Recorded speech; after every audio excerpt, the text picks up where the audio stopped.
प्रिय विद्यार्थियों, आपका रीड की इंग्लिश की क्लास में स्वागत है। जैसे पीछे की क्लासों में हम पढ़ रहे हैं, फिगर्स ऑफ स्पीच पढ़ रहे हैं, तो आज हम बात करते हैं, हमारा फिगर ऑफ स्पीच है सबसे इंपॉर्टेंट, जो कि परीक्षा के लिहाज से सबसे इंपॉर्टेंट माना जाता है, वो है मेटाफर। मेटाफर जिसको हम हिंदी में कहते हैं रूपक अलंकार। तो मैंने आपको बताया था कि परीक्षा में फिगर ऑफ स्पीच से रिलेटेड किस प्रकार से क्वेश्चन आते हैं। एक तो फिगर ऑफ जो स्पीच होता है उसकी डेफिनेशन, यानी what is the metaphor, what is the simile and assonance और एलिट्रेशन। तो एसोनेंस, एलिट्रेशन और सिमिली के बारे में हमने पिछली कक्षा में पढ़ा है। तो जो मेटाफर है, उस मेटाफर की डेफिनेशन क्या है, मेटाफर क्या होता है।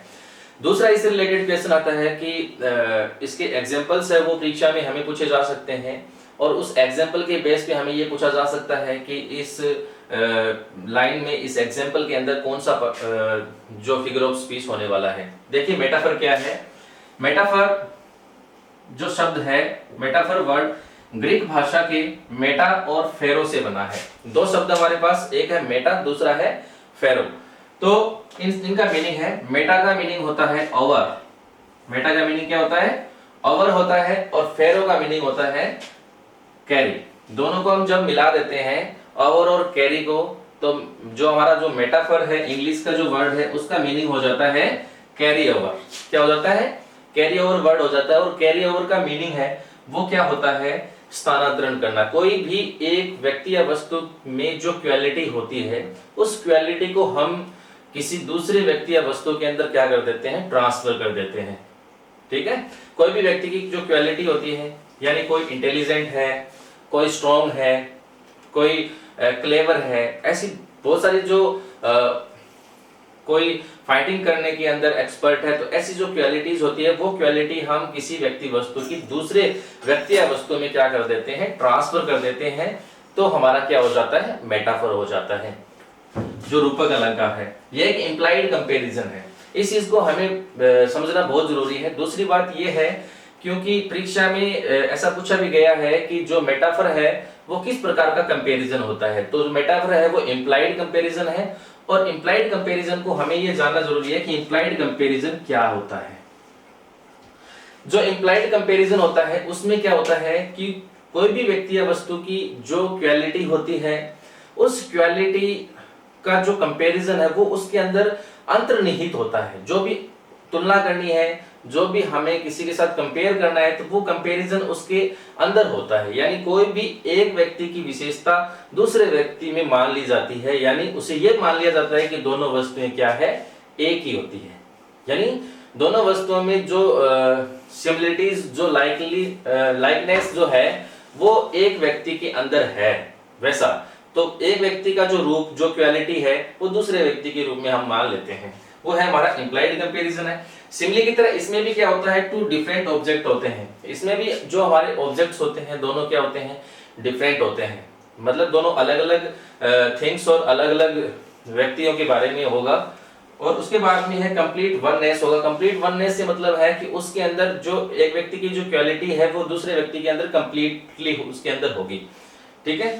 तीसरी चीज है without using as and like.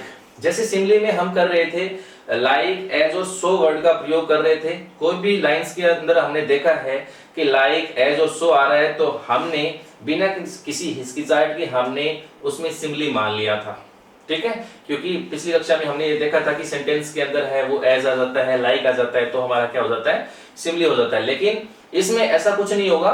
इस मेटाफर के सेंटेंस में आपको कहीं भी एज, लाइक और सो नहीं मिलता है। ठीक है। बिल्कुल, अगर आपको ऐसा मिल जाता है तो आप सिमिली मानेंगे। अगर ऐसा नहीं होता है तो उस सेंटेंस को हम देखते हैं डिफरेंट काइंड ऑफ ऑब्जेक्ट है उसके अंदर, और एक व्यक्ति की जो क्वालिटी है वो दूसरे व्यक्ति के अंदर ट्रांसफर कर दी गई है, तो वो क्या होता है? हमारा मेटाफर होता है। अब इसके एग्जांपल से हम बहुत अच्छे तरीके से समझ सकते हैं कि मेटाफर के जो एग्जांपल्स है किस प्रकार से होते हैं और हमारे एग्जाम में कैसे आते हैं। इससे पहले मैं एक चीज बता देता हूँ। कई बार क्या होता है, क्योंकि जो हमारा फिगर ऑफ स्पीच होता है, हमने सिमिली का भी पढ़ा था कि सिमिली जो है वो सिमिल वर्ड से बना है। वैसे मेटाफर भी किससे बना है? इस प्रकार का भी जनरली क्वेश्चन है वो एग्जाम में आ सकता है। तो इसको डेफिनेशन को आप याद रखेंगे कि मेटाफर क्या है। एक इम्प्लाइड कंपैरिजन है और ये इक्वालिटी को क्या करता है, कैरी ओवर करता है। और डिफरेंट ऑब्जेक्ट इसके अंदर है, कंप्लीट वननेस है, विदाउट यूजिंग एज और लाइक का प्रयोग करके हमें मेटाफर को फाइंड आउट करना है।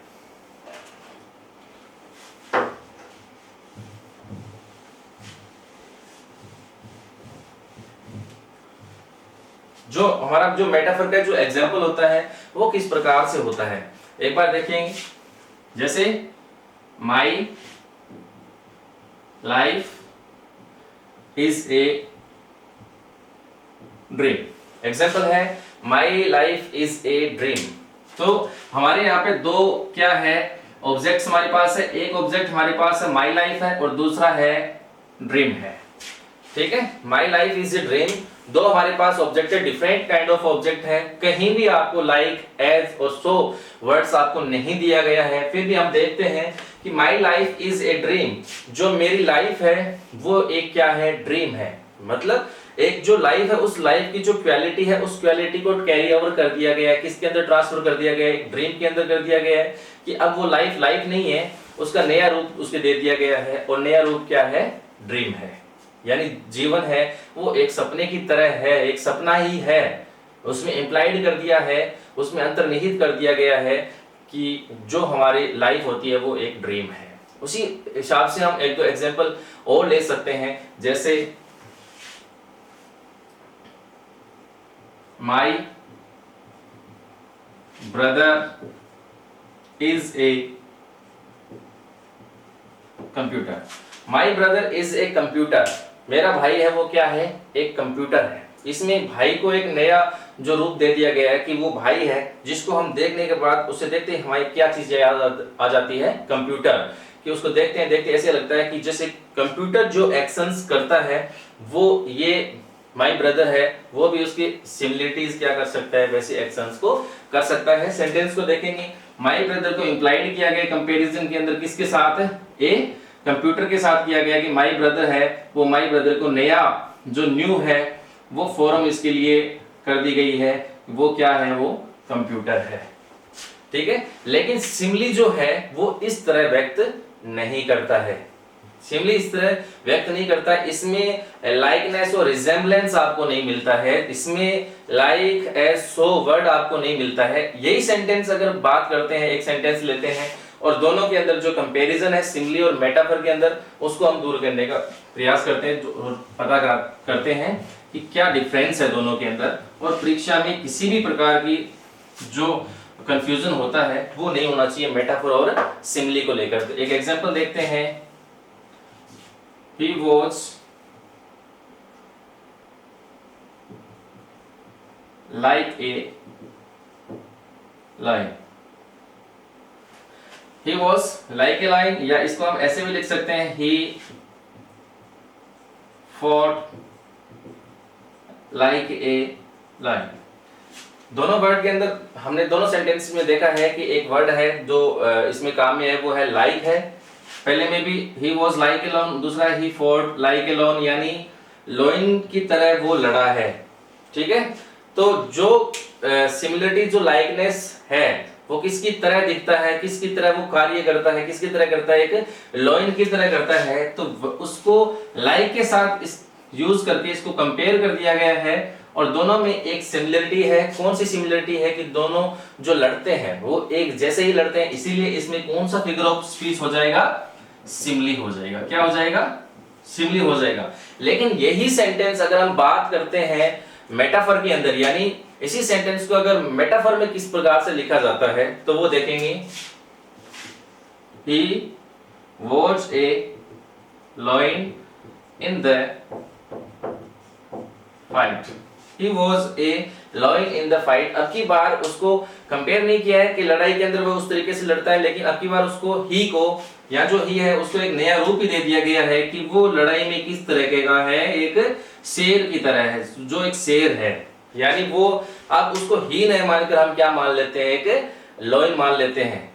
मान लो कोई भी व्यक्ति को हम लड़ाई के अंदर देखते हैं, वो लड़ता है तो उसको देखते ही हमें क्या याद आ जाता है कि क्या लड़ रहा है, आदमी नहीं लड़ रहा है, क्या लड़ रहा है, शेर लड़ रहा है। जैसे एक एग्जाम्पल है जो हम सब जानते हैं, जैसे गाय हमारी माता है, ठीक है, गाय हमारी माता है, तो जब गाय की तरफ देखते हैं या गाय को जब भी हम याद करते हैं तो हमारे अच्छा सडनली है वो सेंटेंस याद आ जाता है कि गाय है, वो गाय के साथ साथ उसका नया रूप भी है, वो क्या है, एक मदर है, ठीक है, माता है। उसी प्रकार जैसे इसको आप डिफरेंस देखेंगे कि नीचे वाला जो सेंटेंस है ये मेटाफर का सेंटेंस है, इस सेंटेंस में आपको कहीं भी लाइक, एज और सो वर्ड काम में नहीं लिया गया है, सीधा ही को क्या मान लिया जाता है, एक दूसरी चीज मान ली जाती है, और वो क्या होता है, जो भी आगे की है इंप्लाइड किया गया उसको कंपैरिजन में, वो क्या है, एक लोइन है, ठीक है। इसके हिसाब से और भी एग्जांपल होंगे जिससे आप और अच्छे तरीके से आप समझ सकते हैं मेटाफर को clearly.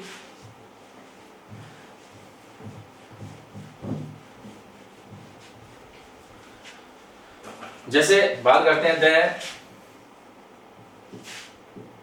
Ship, the camel is the ship of desert.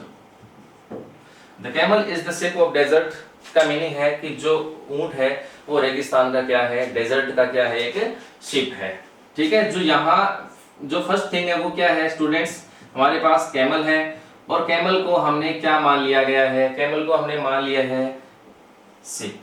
क्या मान लिया है, शिप। यानी जब भी डेजर्ट में कैमल है वो अपना एक्शन करता है तो हमें जस्ट कैमल को देखकर याद आ जाता है कि कैमल है वो कैमल है, उसका नया रूप कैमल का क्या है, एक शिप है, ठीक है। वो एक शिप की तरह कार्य करता है। किस प्रकार से करता है, जैसे इसको हम और क्लियरली मैं बता सकता हूं, जैसे the ship is used for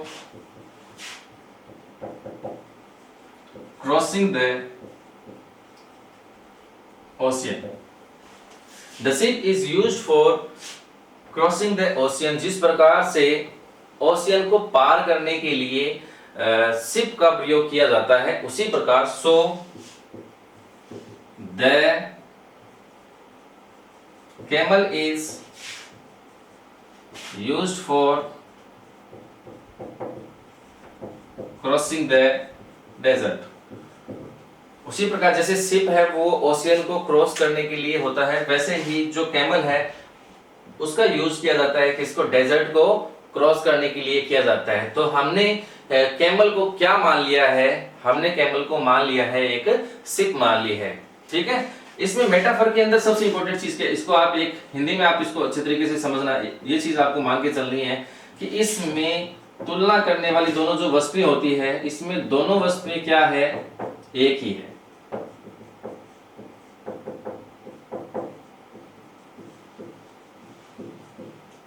दोनों वस्तुएं हैं वो क्या है, एक ही है, यानी वो वननेस है, ठीक है। तो इस तरीके से हम इसको समझेंगे। यहां हमने क्या लगाया, सो लगाया, अगर किसी सेंटेंस सो आ गया तब तो क्या हो जाएगा, इसमें सिवली हो जाएगा, ठीक है। लेकिन जब सेंटेंस का प्रयोग सीधा ही होगा, camel is ship of desert होगा, तब इसके अंदर क्या हो जाएगा, मेटाफर हो जाएगा, ठीक है। अब इसके और एग्जांपल देखते हैं।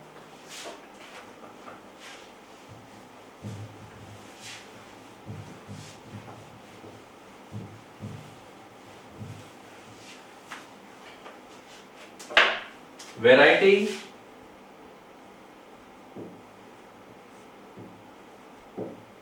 is the spice of life। Variety is the spice of life। हमारे यहाँ पे दो वर्ड के बीच में इम्प्लाइड कंपैरिजन किया गया, दोनों को एक ही चीज मान ली गई है, वो क्या, एक तो वर्ड है वेराइटी। वेराइटी का मीनिंग है विभिन्नता या विविधता।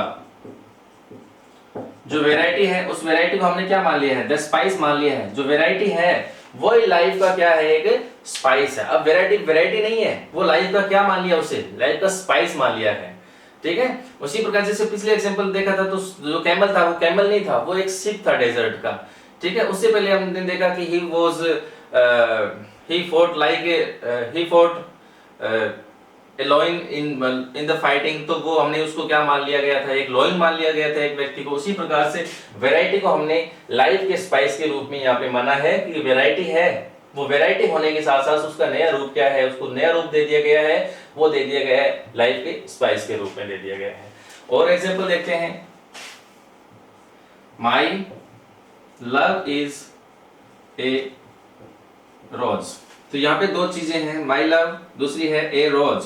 तो माई लव इज ए रोज, तो माई लव है वो माई लव नहीं होकर क्या हो गया है, उसका नया रूप हमने दे दिया गया है, वो क्या दे दिया कि वो एक रोज है। ठीक है, यदि इसी सेंटेंस में अगर लाइक और एज का प्रयोग कर देते तो आपको पता है कि कौन सा फिगर ऑफ स्पीच हो जाता, गुड, सिमली हो जाता। ठीक है, लेकिन यहाँ पे ऐसा कुछ नहीं है, इसीलिए इसमें क्या होगा, मेटाफर होगा। एक बहुत ही अच्छा एग्जांपल है जो हमने पोएट्री के अंदर पढ़ा है, O wild west wind. Line को जैसे लिखना शुरू किया आप समझ चुके होंगे, O wild west wind, thou breath of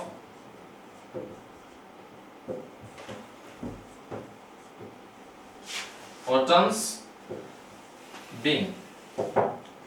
तो इसमें जो विंड है उस विंड को नया रूप दे दिया गया। तो विंड है वो विंड कैसी है, जो हवा है, उस हवा को जो पोइट है उसने क्या कहा है, वाइल्ड कहा है कि जो वेस्ट विंड है वो कैसी है, वाइल्ड है। और वाइल्ड है और साथ में क्या कैसी है, वो ऑटम्स का बीइंग है। जैसे ऑटम्स पतझड़ की जीवंतता को बनाए रखने के लिए उसको नया रूप दे दिया गया है कि जो वाइल्ड वेस्ट विंड है वो उसके लिए बहुत ही उपयोगी है। ठीक है, जैसे और एग्जांपल से हम समझते हैं, सी इज ए कंप्यूटर। जैसे ही इज ए कंप्यूटर, वैसे सी इज हो सकता है, इसकी जगह कोई नाउन को भी हम क्या कर सकते हैं, काम में ले सकते हैं, कैलकुलेटर ले लिया। लेकिन एक चीज इसमें ध्यान रखनी है, कहीं भी अगर हम ऐसे कर देते हैं कि सी इज ए डॉक्टर कर दिया, क्या कर दिया, सी इज ए डॉक्टर कर दिया, तो दोनों चीजें क्या है, एक ही है। यहाँ ह्यूमन बींग्स की चर्चा हो रही है और यहाँ भी अगर डॉक्टर होता तो ह्यूमन बींग्स हो जाता और दोनों में कोई डिफरेंट नहीं होता। तो इसमें सबसे पहले मैंने आपको बताया था कि दोनों भी ऑब्जेक्ट है, वो दोनों ऑब्जेक्ट कैसे होने चाहिए, डिफरेंट ऑब्जेक्ट होने जरूरी है। दोनों वस्तुएं क्या होनी चाहिए, अलग अलग होनी जरूरी है।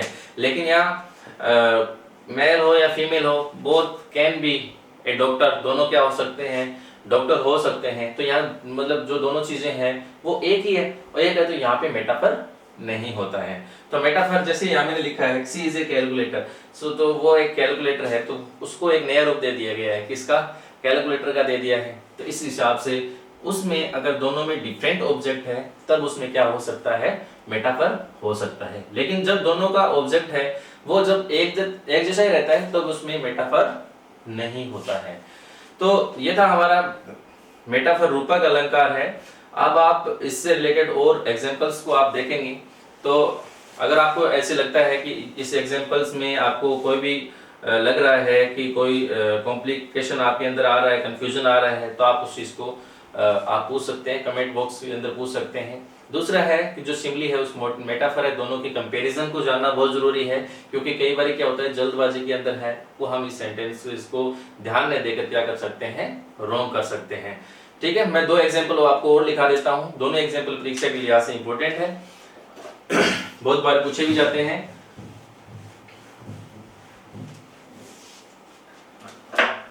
जैसे the news was dagger to his heart। News है उसको नया रूप दे दिया गया है, the news was dagger to his heart। जो न्यूज है वो अब न्यूज को नया रूप किसका दे दिया है, न्यूज है वो कैसी थी, डेगर थी। डेगर का मतलब होता है कि जो खंजर है, जो मारने के लिए जो भी आपको काम में लिया जाता है, वो हार्ट के लिए एक डेगर थी। किसी ने न्यूज सुनी है, न्यूज सुनने के बाद में वो बहुत ही क्या हो गया है, सैड हो गया, हार्ट उसका ब्रेक हो गया है, तो वो न्यूज उसके लिए एक नया रूप लेकर आई है कि वो न्यूज नहीं थी, वो उसके हार्ट के लिए किसका काम कर रही है, एक डेगर का काम कर रही है। उसी हिसाब से हम देखते हैं एक एग्जांपल और है, revenge is a wild justice. Revenge is a wild justice. तो रिवेंज है, रिवेंज यानी प्रतिशोध, बदला। जब हम किसी से रिवेंज लेने की ठान लेते हैं तो वो क्या है, एक रिवेंज है वो एक प्रकार का क्या है, revenge is a kind of क्या है, एक वाइल्ड जस्टिस है, एक जंगली न्याय है। जब हम किसी भी चीज को, हम अपने न्याय को पाने के लिए हम क्या कर देते हैं, उससे रिवेंज लेने की कोशिश करते हैं, उससे बदला लेने की कोशिश करते हैं, तो वो जो जस्टिस हम अपने हिसाब से जो जस्टिस करते हैं वो एक जस्टिस कैसा जस्टिस है, उसको नया रूप दे दिया गया, एक रिवेंज है, वो क्या है, एक वाइल्ड जस्टिस है। ठीक है, तो रिवेंज को रिवेंज ने मानकर वाइल्ड जस्टिस मान लिया है, न्यूज को न्यूज ने मानकर क्या मान लिया है, डेगर मान लिया है। दोनों चीजें क्या है, एक जैसी है। ये होता है हमारा इम्प्लाइड कंपैरिजन कि दोनों ही वस्तुओं को यहाँ पे एक ही मान लिया जाता है मेटाफर के अंदर, और इससे रिलेटेड और हो तो आप हमें पूछ सकते हैं, और दोनों के इस कंपैरिजन को समझेंगे और परीक्षा में आने वाले क्वेश्चन को आसानी के साथ आप हल कर सकते हैं। Thank you.